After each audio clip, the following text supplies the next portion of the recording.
दिशा होगी। ठीक है, सेकंड इसकी प्रॉपर्टी क्या होती है, सेकंड गुण क्या होता है, वैद्युत बल रेखाएं धनावेश से निकलती हैं और ऋण आवेश में जाती हैं। जाहिर सी बात है, अगर मान लो प्लस क्यू आवेश है ये और ये क्या है माइनस क्यू आवेश है, तो वैद्युत बल रेखाएं यहाँ से निकलेंगी, यहाँ जाएंगी, यहाँ से निकलेंगी और यहाँ जाएंगी, तो ये क्या करती है, एक वक्र बनाती हैं। बंद वक्र नहीं बनाती हैं, ये खुला वक्र।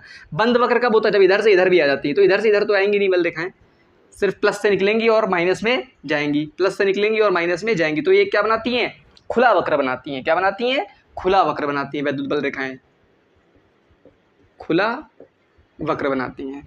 दो बल रेखाएं एक दूसरे को कभी काटती नहीं, ये बहुत इंपॉर्टेंट है। दो वैद्युत बल रेखाएं एक दूसरे को कभी नहीं काटती हैं। क्यों नहीं काटेंगी, अगर मान लो तुमने ज़बरदस्ती कटवा दिया, एक बल रेखा ये है और एक बल रेखा ये है, तो तुमने दो बल रेखाओं को कटवा दिया, तो एक तो चलो इस तरह सही से बनाते हैं ताकि समझ में आए तुमको। अगर मान लिया तुमने इस तरफ प्लस क्यू आवेश माना था और इस तरफ क्या माना था, माइनस क्यू आवेश माना था। प्लस से निकलती हैं बल रेखाएं और कहाँ जाती हैं, माइनस में जाती हैं। दूसरी भी निकली और तुमने दूसरी वाली क्या कर दी, कटवा दी, इसमें प्लस से निकलवा के माइनस पर कटवा दी। तो ये एक पॉइंट आया, इस पॉइंट के ऊपर देखो, ये वाला पॉइंट इस वाले बल रेखा पर भी है और ये वाला पॉइंट इस वाली बल रेखा पर भी है। अगर तुम इस पॉइंट पर वैद्युत क्षेत्र की दिशा निकालना चाहो तो इस वाले वक्र के हिसाब से दिशा इधर होगी और इस वाले वक्र के हिसाब से इस पॉइंट पर दिशा इधर होगी।